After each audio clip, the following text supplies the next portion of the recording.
लेकिन अभी एक कथन ऐसा लगता है कि इतिहास की बात बनता जा रहा है, क्योंकि बीते 72 घंटों से नेतन्याहू डोनाल्ड ट्रंप के बीच की तल्खी ऐसा लगता है सारी बाउंड्रीज लांघ गई। इजरायली प्रधानमंत्री लेबनान के मोर्चे पर पीछे हटने के लिए राजी नहीं है, तो अमेरिकी राष्ट्रपति ने दुनिया के सबसे बड़े आर्थिक मंच G7 से नेतन्याहू को चेतावनी दे दी। और फिर वेस्ट एशिया की बात हो रही है और कहा जा रहा है भारत की भूमिका बड़ी महत्वपूर्ण है। ऐसे में सवाल है कि क्या ईरान युद्ध का परिणाम ट्रंप नेतन्याहू संग्राम के तौर पर सामने आ जाने वाला? 14 जून को ईरान अमेरिका के बीच में 14 सूत्रीय MOU फाइनल हुआ था। इस MOU पर मोहर लगने से सिर्फ 2 घंटे पहले नेतन्याहू ने लेबनान पर बमबारी की और इसके बाद एक इंटरव्यू के दौरान ट्रंप ने नेतन्याहू पर भड़कते हुए कहा, बीबी मतलब जो निकनेम है नेतन्याहू का, उससे संबोधित करते हुए कहा कि उन्हें इस वक्त हमले की जरूरत क्या थी। ट्रंप ने बताया कि इस हमले के बाद उन्होंने नेतन्याहू को फोन किया। ट्रंप ने कहा, मैं बहुत गुस्से में था, मैंने उन्हें बता दिया। उनके यानी बेंजामिन नेतन्याहू के पास जरा सी भी समझ नहीं है, यह बात भी उन्होंने कही। और इसके बाद 14 जून को ही एक इजरायली अखबार से बातचीत में नेतन्याहू ने कहा, हमने बेरूत में सर्जिकल स्ट्राइक की मंजूरी दी। उन्होंने ट्रंप का नाम लिए बगैर साफ कहा, इजराइल पर गोलीबारी बर्दाश्त नहीं होगी। इसके बाद ट्रंप ने 15 जून को अमेरिकी मीडिया से बातचीत में कहा, इजराइल को समझौते के हिसाब से चलना होगा। जिसके बाद 15 जून को ही बेंजामिन मीडिया के सामने आए, उन्होंने साफ साफ कह दिया, समझौता यूनाइटेड स्टेट्स राष्ट्रपति द्वारा बनाया गया है, यह उनका यानी डोनाल्ड ट्रंप का फैसला है, मैं इजराइल को किसी समझौते से नहीं बांधूंगा। यानी नेतन्याहू ने साफ कर दिया कि इजराइल समझौते को नहीं मानता, जरूरत पड़ी तो जवाब दिया जाएगा। और इसके बाद 16 जून को डोनाल्ड ट्रंप फ्रांस में जारी G7 की बैठक में पहुंचे। यहां मीडिया से बात करते हुए उन्होंने नेतन्याहू को चेतावनी दी, कहा, हमारे बगैर इजराइल का कोई वजूद नहीं है, बीवी को जिम्मेदारी से व्यवहार करना चाहिए। यहां से बात महत्वपूर्ण है, गौर करने वाली है कि युद्ध और युद्ध विराम के दौरान ट्रंप लगातार नेतन्याहू से फोन से संपर्क में थे। चाहे कितना भी विवाद हो, वो नेतन्याहू से टेलीफोनिकली बातचीत जरूर कर रहे थे, लेकिन अब ऐसा नहीं हो रहा है। आखिरी बार ट्रंप ने 14 जून को नेतन्याहू से फोन पर बात की थी, जिसके बाद से 72 घंटे बीत चुके हैं। दोनों एक दूसरे को लेकर मीडिया में बयान जारी कर रहे हैं, लेकिन फोन पर दोनों की कोई बातचीत नहीं हुई है। मीडिया रिपोर्ट्स की माने तो इजराइल ने अमेरिका से शांति समझौते का टेक्स्ट दिखाने का अनुरोध किया था, लेकिन उनके अनुरोध को अमेरिका ने अस्वीकार कर दिया है। यानी अमेरिकी राष्ट्रपति तय कर चुके हैं, उन्हें इजराइल की सहमति या असहमति से कोई फर्क नहीं पड़ता। दूरियां कितनी बढ़ चुकी हैं, इसकी गवाही इजराइल से आ रही वो रिपोर्ट्स भी देती हैं, जिनके मुताबिक नेतन्याहू की अपनी पार्टी लिकुड ने ट्रंप के साथ उनके रिश्तों पर चलाया जा रहा चुनावी कैंपेन स्थगित कर दिया है। पार्टी इस निष्कर्ष पर पहुंची है कि ट्रंप नेतन्याहू की दोस्ती जनमत हासिल करने में फिलहाल मदद नहीं कर सकती। अब इजराइल की ताकत उसकी वायुसेना के पास मौजूद फाइटर जेट्स की बड़ी स्क्वाड्रन है और इसके दम पर वो अरब की महाशक्ति कहलाता है। लेकिन बिना रिफ्यूलिंग एयरक्राफ्ट के इजराइल के लिए ईरान पर बमबारी करना बेहद मुश्किल है। दरअसल टेल अवीव से तेहरान की दूरी करीब 1600 किलोमीटर है। इजराइल का सबसे आधुनिक फाइटर जेट F-35 है, जो उसे अमेरिका से ही मिला है। इस फाइटर जेट की रेंज जो है वो 2200 किलोमीटर की है। ऐसे में यह फाइटर जेट ईरान पहुंचने में तो सक्षम है, लेकिन बमबारी करके वापस ईरान नहीं लौट सकता। इजरायली फाइटर जेट तेहरान पर बमबारी करके लौटता है तो इराक के स्पेस में उसका ईंधन खत्म हो जाएगा और वो इजराइल नहीं लौट पाएगा। इन हालातों में रिफ्यूलिंग एयरक्राफ्ट इजरायली वायुसेना के लिए वरदान की तरह है।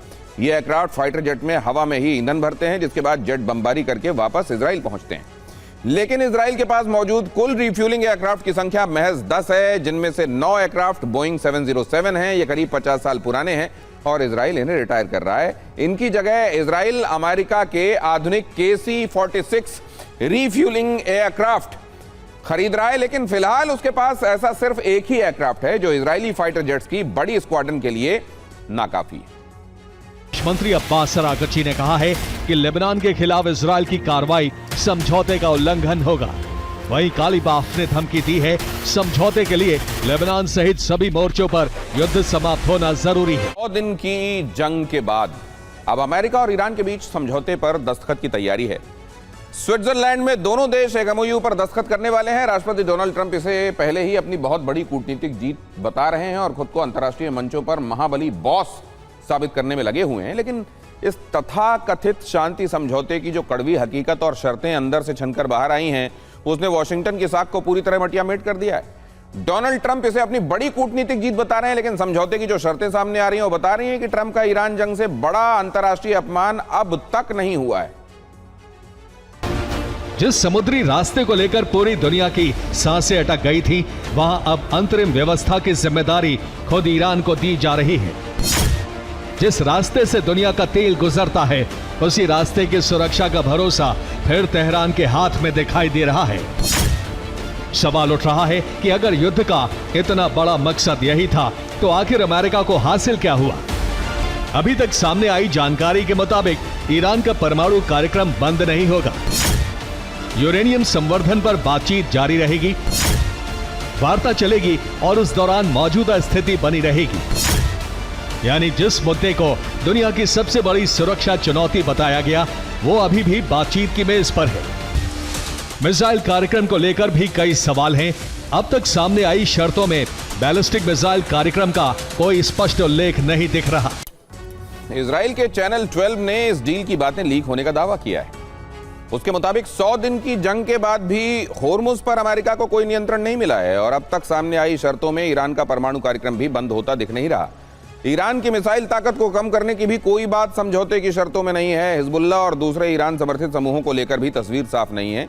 वहीं दूसरी तरफ आर्थिक मोर्चे पर ईरान को बड़ी राहत मिलने की बात हो रही है। तेल बिक्री से लेकर बैंकिंग और फ्रीज संपत्तियों तक कई रास्ते खुलते दिखाई दे रहे हैं। लीक हुए मसौदे के मुताबिक अगले 60 दिनों तक होर्मुज से जहाजों की सुरक्षित आवाजाही के लिए व्यवस्था ईरान करेगा, यानी दुनिया के सबसे अहम तेल मार्ग में तेहरान की भूमिका बनी रहेगी। सामने आई शर्तों के मुताबिक आगे की व्यवस्था में अमेरिका की कोई भूमिका नहीं होगी। होर्मुज से गुजरने वाले समुद्री रास्ते के भविष्य का फैसला ईरान और ओमान करेंगे, यानी होर्मुज के मामले में निर्णायक प्रभाव ईरान का ही बना रहने वाला है। डोनाल्ड ट्रंप का यह तथाकथित शांति समझौता शुक्रवार को स्विट्जरलैंड में साइन होना है, लेकिन उससे पहले ही वॉशिंगटन से लेकर कैपिटल हिल तक उनके खिलाफ एक भयानक राजनीतिक तूफान खड़ा हो गया है। डेमोक्रेटिक सीनेटर चक शूमर ने साफ तौर पर मांग की है कि इस समझौते का पूरा मसौदा तुरंत देश के सामने जारी किया जाए, क्योंकि सरकार अमेरिकी जनता को अंधेरे में रख रही है। वहीं कनेक्टिकट के डेमोक्रेटिक सीनेटर क्रिस मर्फी तो इस पूरे समझौते को एक बड़ी विफलता और विनाशकारी रिपोर्ट कार्ड करार दे रहे हैं। केवल विपक्ष ही नहीं, बल्कि डोनाल्ड ट्रंप के अपने पूर्व उपराष्ट्रपति माइक पेंस ने इस सौदे पर सबसे गंभीर सवाल उठाते हुए पूछा है कि आखिर इस पूरी डील में ईरान के मिसाइल कार्यक्रम को रोकने की शर्त कहां है। वॉशिंगटन के think tank foundation for defence of democracies के मार्क डुबोविट्स भी मानते हैं कि ये ईरान को दी गई एक बहुत बड़ी और अनुचित आर्थिक रियायत है। और अब जरा स्क्रीन पर दिख रहे इस बड़े से आंकड़े को देखिए। यहां लिखा है 300 बिलियन, यानी 30,000 करोड़ डॉलर। यह रकम ईरान के पुनर्निर्माण के नाम पर ईरान को दी जा सकती है, लेकिन आलोचक इसे सीधे तौर पर ईरान को मिलने वाला युद्ध का हरदाना ही मान रहे हैं। इतना ही नहीं, अब ईरान विदेशों में फ्रीज हुई अपनी अरबों डॉलर की संपत्ति को भी फौरन निकाल सकेगा और उनका इस्तेमाल कर पाएगा। समझौते पर दस्तखत होते ही ईरान को अंतर्राष्ट्रीय बाजार में फौरन कच्चा तेल बेचने की खुली आजादी भी मिल जाएगी। 4 दशकों से वैश्विक बैंकिंग सिस्टम से कटे हुए ईरान के लिए अब अंतर्राष्ट्रीय बैंकों के दरवाजे पूरी तरह से खुल जाएंगे। तेल के इस बड़े कारोबार को आसान बनाने के लिए ईरान को ग्लोबल शिपिंग और इंश्योरेंस सेवाओं के इस्तेमाल की भी छूट मिल जाएगी। इसलिए सवाल है कि आखिर इस 100 दिन के खूनी युद्ध के बाद असली फायदे में है कौन, अमेरिका या ईरान? ईरान की ओर से मोहम्मद बाकर कालीबाफ और अमेरिका की ओर से जेडी वैंस के नेतृत्व में प्रतिनिधिमंडल पहुंचने की खबर है। अगर शुक्रवार को दस्तावेज सार्वजनिक होता है तो दुनिया उसकी हर लाइन पढ़ेगी, और अगर सब कुछ ठीक रहा तो 19 जून को समझौते पर दस्तखत होंगे, तस्वीरें खींचेंगी और दुनिया को बताया जाएगा कि युद्ध खत्म हो गया। अमेरिका और ईरान के बीच सुलह का रास्ता साफ हो चुका है।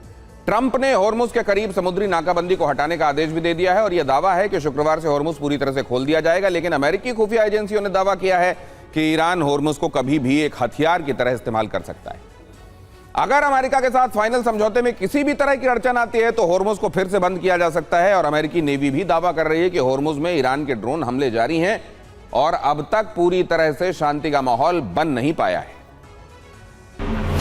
होर्मुज के खुलने की खबर से कच्चा तेल सस्ता हुआ है। दुनिया में तेल की किल्लत दूर होने की उम्मीद बढ़ी है। तेल गैस की कीमतें भी पहले के स्तर पर लौटने की उम्मीद है। ईरान के प्रति नरमी का असर देखिए। ट्रंप ने कहा, हमें ईरान के संवर्धित यूरेनियम को हासिल करने की कोई जल्दबाजी नहीं है। ट्रंप ने यह भी कहा है कि हम जब संवर्धित यूरेनियम हासिल करेंगे तो उसे नष्ट करेंगे। ट्रंप ने कहा है कि हम ईरान के संवर्धित यूरेनियम को अमेरिका नहीं ले जाना चाहते। हमारे पास पहले से पर्याप्त भंडार है। रिपोर्ट के मुताबिक ईरान प्रतिबंधों की वजह से जिस तरीके से तेल की तस्करी करता था, अमेरिका ने भी वही तरीका चुना था। अमेरिका ने पिछले दिनों ईरान से स्मगलिंग वाला फॉर्मूला लागू कर दिया था।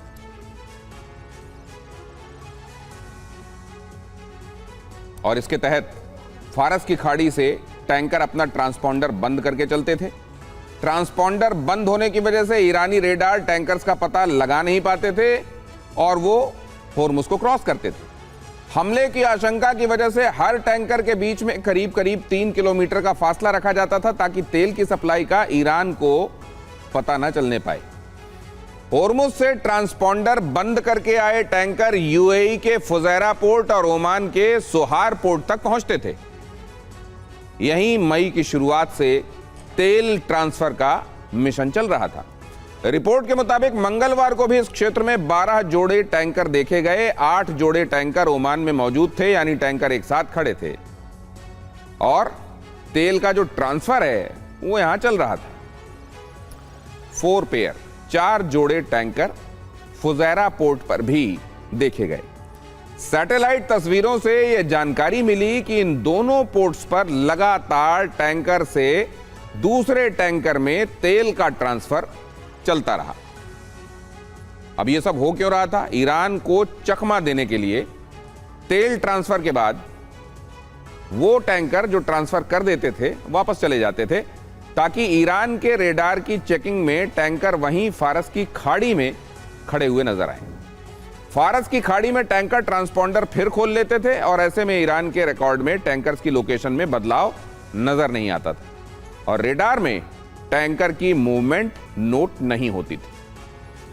ट्रंप ईरान को लेकर बेहद नर्म नजर आ रहे हैं। जर्मनी माइंस हटाने में मदद के लिए तैयार है। जर्मनी ने अभियान में ईरान से मंजूरी को जरूरी बताया है। ब्रिटेन भी अमेरिका ईरान की मंजूरी से मिशन में शामिल होगा। अमेरिका हॉर्मुज के करीब नाकाबंदी हटा चुका है। टैंकर से रोक टोक भी खत्म कर दी गई है। ईरानी कंपनी के तेल टैंकर को भी नहीं रोका